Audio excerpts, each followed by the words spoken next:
foi uma tentativa de preservar a saúde desse animal e acabou resultando também nesse cenário, mais uma vez envolvendo a morte de uma cadela.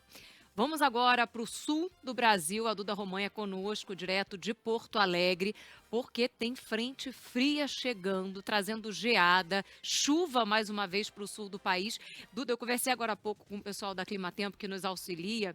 Não só geada, tem uma pequena chance, muito remota, mas até aí ainda uma pequena chance até de chuva congelada ou mesmo de neve nos trechos de serra. Fala um pouquinho para a gente dessa previsão. Isso mesmo, boa tarde para vocês, boa tarde a todos que nos acompanham.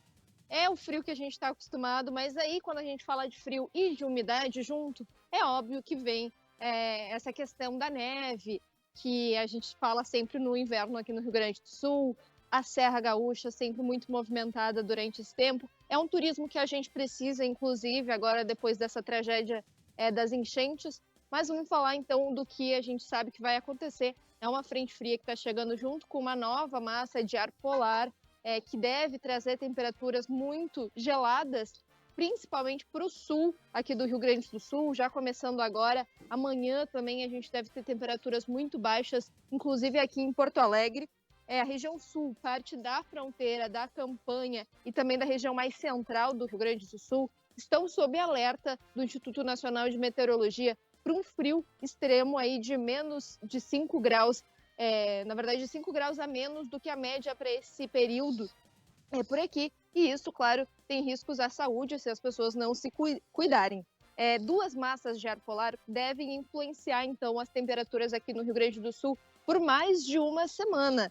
O sábado, então, amanhã, deve começar gelado em boa parte aqui do estado, com mínimas no oeste e no sul abaixo de zero e com chance de geada. Essas áreas têm o tempo mais aberto e seco, então vai ter favorece uma queda de temperatura mais noturna. Em Porto Alegre, o sábado deve iniciar com 6 ou 7 graus. Então, realmente vai ser uma madrugada e aí uma manhã muito fria aqui em Porto Alegre. Esse frio segue até a metade da semana, terça-feira, quarta-feira, aí que deve ter uma mudança de temperatura, vai ter uma temperatura um pouquinho mais alta, com as mínimas aí em 17, um calorzinho no meio da semana para depois uma nova frente fria, e aí as chances de neve são um pouco maiores nos campos de cima da serra, onde geralmente a gente fala desse fenômeno acontecendo, porque aí vai ter um fluxo de umidade dessa massa de ar quente que vai estar aqui pelo estado na metade da semana,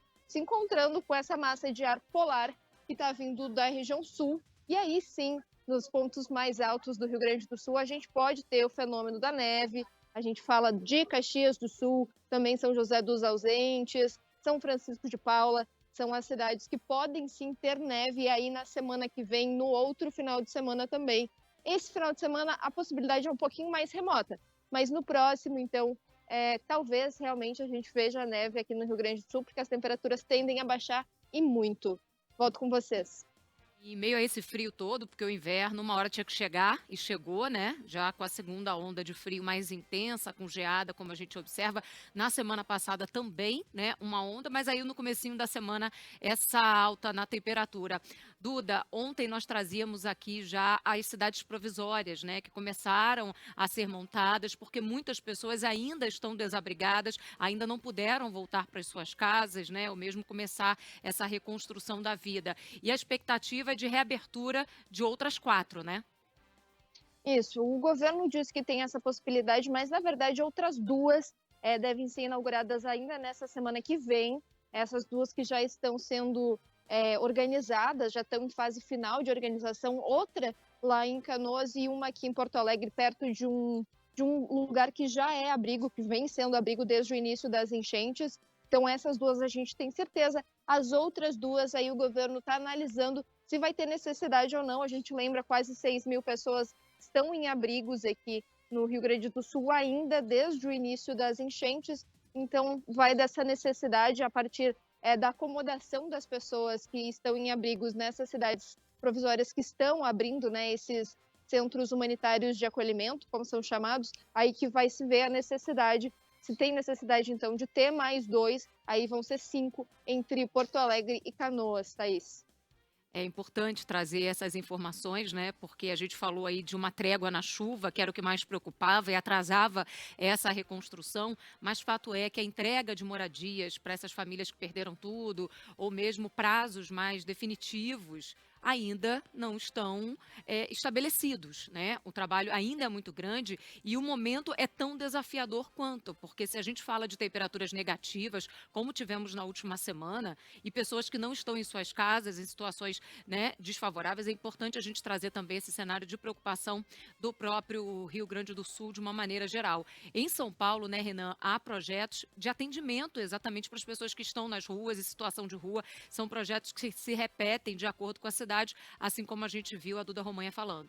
Sim, são ideias que funcionam, sobretudo quando a gente fala de onda de frio, a situação, pessoas em situação de vulnerabilidade, centros de acolhimento, uma cobrança para a abertura desses centros de acolhimento cada vez maior. Recentemente a gente trouxe informação aqui no Entre Nós de abertura de uma estação do metrô na região central da capital paulista para acolher essas pessoas.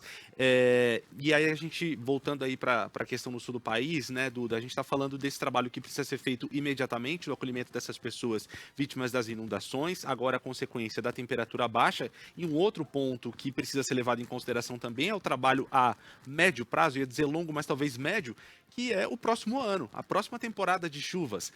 Como os governos estão se preparando para proteger as populações, essas populações que estão sofrendo agora, para que não venham a sofrer de novo. Já há conversas nesse sentido, o governo fala, eu sei que você tem acompanhado nos últimos dias, inclusive posicionamentos, coletivas de imprensa do governo estadual, desse projeto, desse processo a médio prazo, do ano que vem, como fazer para que essas famílias não sejam afetadas de novo pelas inundações? Esses movimentos existem, a gente fala de um segundo episódio, que foi esse episódio agora de maio, porque a gente teve isso acontecendo no ano passado, né, em setembro, enchentes, enxurradas muito fortes, principalmente na região dos vales. Não é a primeira vez que essas pessoas estão vivendo isso, muitas delas ainda não tinham conseguido reconstruir suas casas e passaram por isso de novo, então já havia uma preparação de algumas cidades, principalmente aquelas muito afetadas como Mussum, para reconstrução, que aí foram afetadas e agora estão pensando, então, como que vai funcionar a reconstrução em áreas que não seriam afetadas novamente. Obviamente a chuva, ela vai afetar, mas aí a enchente não. Esse é o maior desafio das prefeituras, de achar locais e para acomodar as pessoas que não têm tanto potencial de ser atingido novamente. As prefeituras, elas seguem procurando, então, locais para a construção dessas casas. A gente fala, por exemplo, em Canoas, a prefeitura levanta o número de 3.000 casas que são necessárias de ser construindo, inclusive daquelas pessoas que não têm condição para voltar para casa e também aquelas que talvez não foram tão afetadas assim, mas que moram perto de locais muito afetados, que moram perto de diques, áreas de contenção de cheias ali, que precisam, claro, ter uma segurança maior. Então, essa fase de construção de moradias efetivas, obviamente, precisa considerar o futuro, né? Esse futuro que parecia tão distante no ano passado, a gente viu isso acontecendo de novo esse ano. Então,